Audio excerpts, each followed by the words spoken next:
além de listas, a gente está falando essencialmente, o argumento aqui é que listas são sequências. Mas sequências não são necessariamente apenas listas.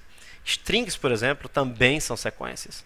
Então, se você olhar bem, se eu escrever aqui a palavra casa, Python reconhece aquilo como um tipo, a gente já sabia disso.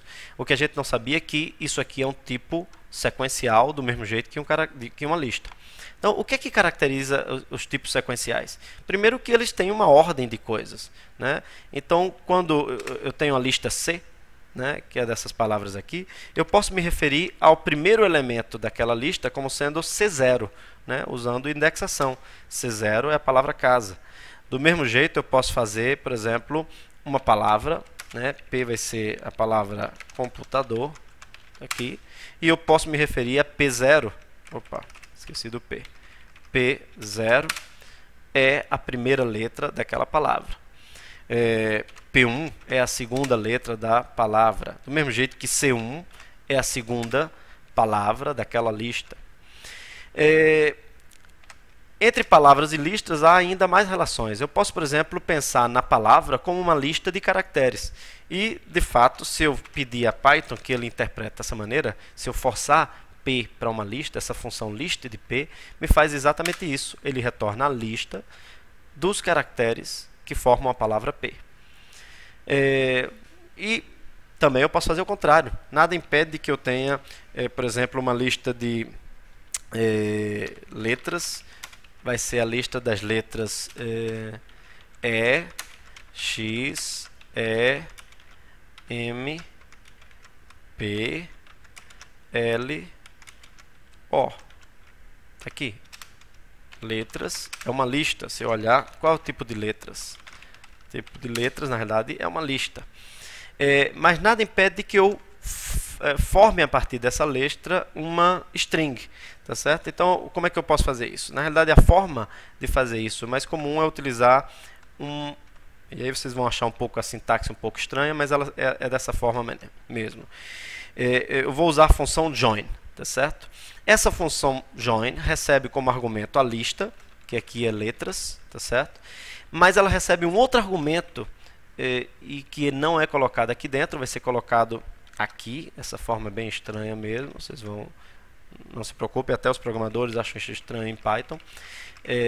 Mais à frente você vai entender porque isso na realidade faz todo sentido, ou pelo menos está correto do ponto de vista sintático. O que eu estou fazendo aqui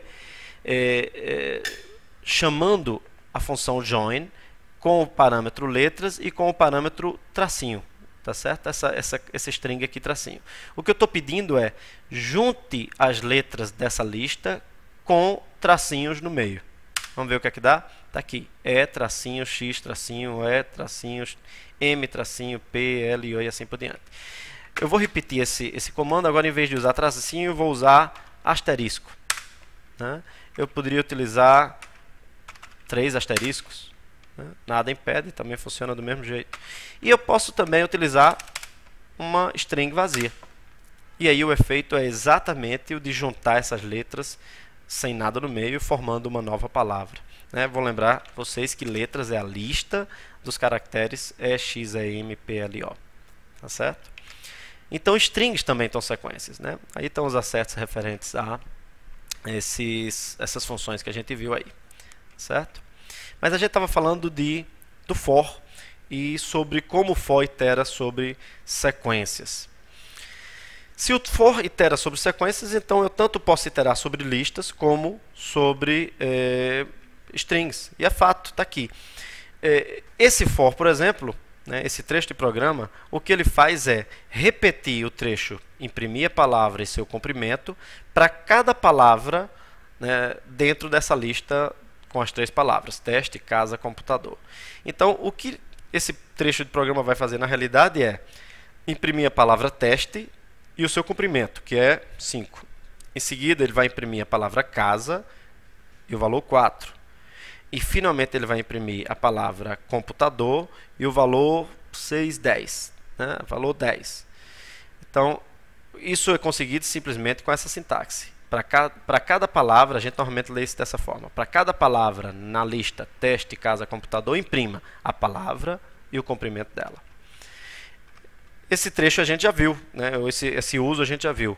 A gente está aqui fazendo num assumir valores numa lista de inteiros, né? Então, o que esse trecho de programa faz? Ele calcula para cada iteração a variável potência 3.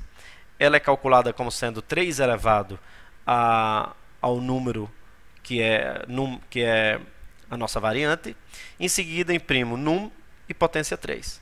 Né? Ou seja, a gente vai imprimir uma tabela contendo o número e o 3 elevado àquele número para cada um dos números sendo de 0 a 9, variando de 0 a 9.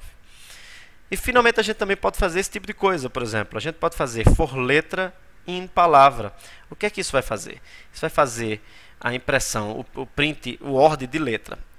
Aqui cabe um parênteses. ORD é a função que imprime o código de uma letra na tabela ASCII. A tabela ASCII, eu sugiro que vocês leiam depois na internet sobre isso, é a tabela que determina os códigos internos que são utilizados pelo computador para cada caractere que a gente tem à disposição.